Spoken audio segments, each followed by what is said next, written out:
देखिए, कार्तिक का जो महीना होता है उसमें सूर्य की जो स्थिति होती है ज्योतिष के हिसाब से वो सबसे ज्यादा कमजोर होती है।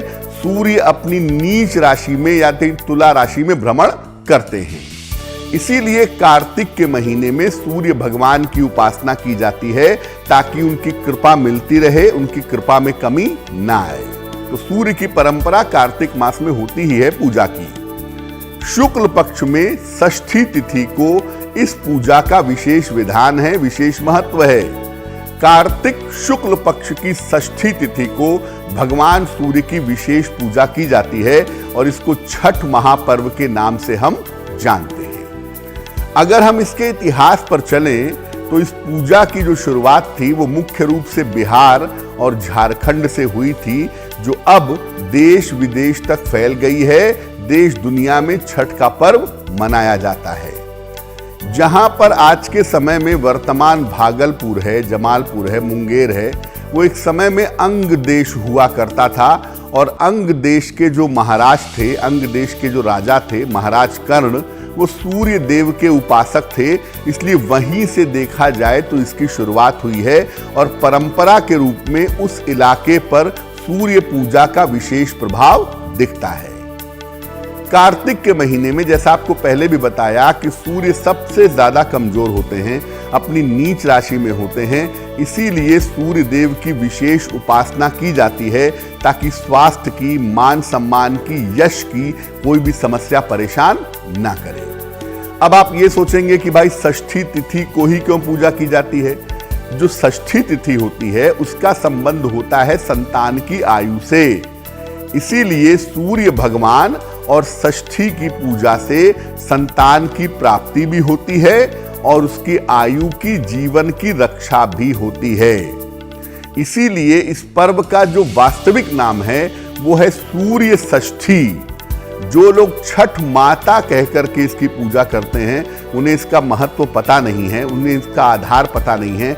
आधार रूप में सूर्य है इसके पीछे और तिथि के रूप में षष्ठी है।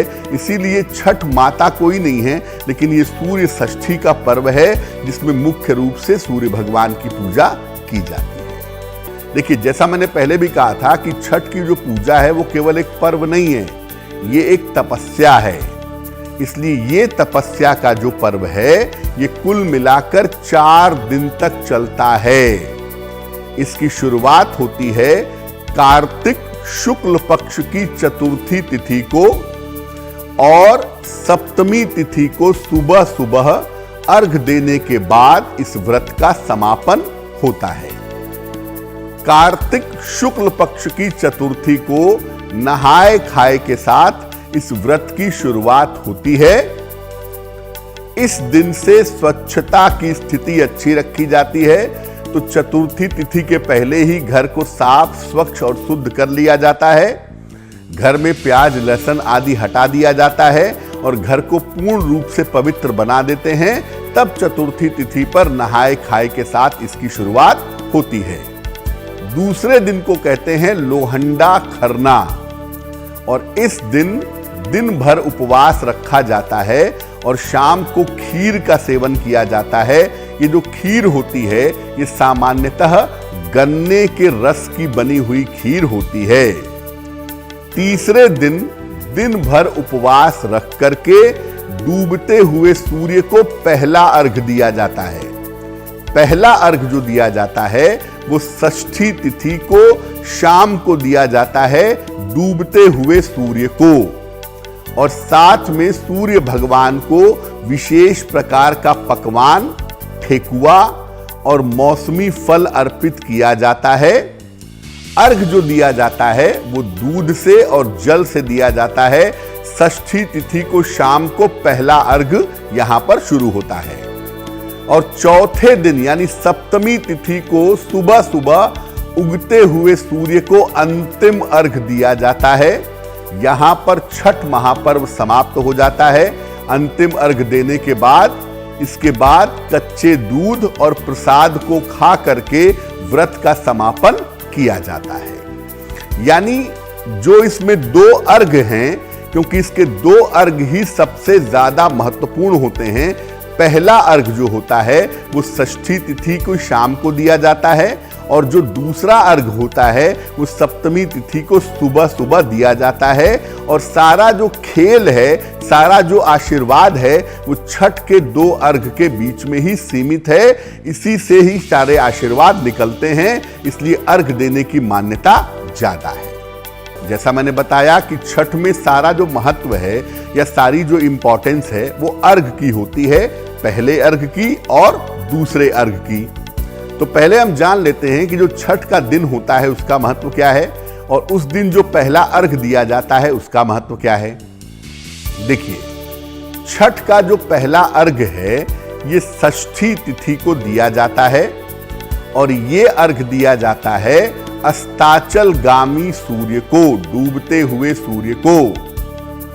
ऐसा पश्चिम में कहते हैं, पश्चिमी देशों में कहते हैं कि डूबते हुए सूर्य को प्रणाम मत करो, डूबते हुए सूर्य के साथ चित्र मत रखो, डूबते हुए सूर्य का दर्शन मत करो, क्योंकि वो अच्छा नहीं होता। लेकिन हमारी जो हिंदू परंपरा है वो कहती है, सामान्य रूप से भी कहती है, त्रिकाल संध्या के बारे में कि सुबह दोपहर शाम तीनों समय सूर्य की पूजा होनी चाहिए, उगते हुए भी और डूबते हुए भी। और छठ का जो पर्व है इसमें जो पहला अर्घ होता है वो होता ही है डूबते हुए सूर्य के लिए। तो हम ये बात नहीं मानते कि अस्ताचलगामी जो सूर्य है उससे नुकसान होता है, बल्कि हम ये मानते हैं कि डूबते हुए सूर्य से बहुत सारी विशेष स्थितियां मिल सकती हैं, बहुत सारे विशेष फायदे हो सकते हैं। तो ये जो अर्घ है ये अस्ताचलगामी सूर्य को दिया जाता है और जब पहला अर्घ षष्ठी तिथि को देते हैं तो जल में जरा सा दूध डाल करके सूर्य की अंतिम किरण को अर्घ दिया जाता है। माना जाता है कि सूर्य की एक पत्नी का नाम है प्रत्यूषा और ये अर्घ जो है ये प्रत्यूषा को दिया जाता है। शाम के समय जब आप अर्घ देते हैं तो कुछ विशेष तरह के लाभ होते हैं जो सुबह वाले अर्घ से नहीं होते हैं। शाम को अर्घ देने से नेत्र ज्योति बढ़ती है, लंबी आयु मिलती है और आर्थिक संपन्नता प्राप्त होती है।